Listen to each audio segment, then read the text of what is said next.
ওয়াল্লাহি ভাই, আল্লাহর কসম, এই ভিডিওটা সকল মুসলমানের কাছে পৌঁছে দিবেন।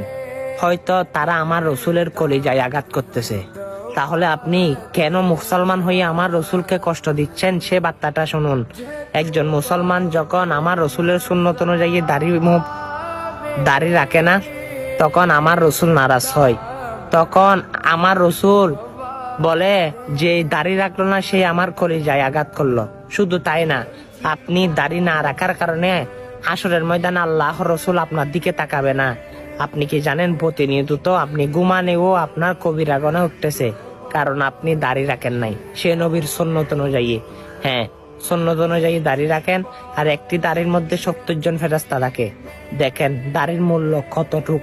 আল্লাহ রসুল আপনাকে হাসরের ময়দানে যদি দেখে, আপনার দাড়ি কবরে যদি দেখে, আপনার মুখের মধ্যে দাঁড়িয়ে আমার রসুলের সুন্নত অনুযায়ী, হ্যাঁ অবশ্যই আপনাদের জন্য জান্নাতের দরজা খোলা। সুবহানাল্লাহ। হ্যাঁ, আপনি দাড়ির ফজিলত সম্পর্কে জেনেছেন, আজকে না হয় ভিডিওটা আমার রসুলের জন্য।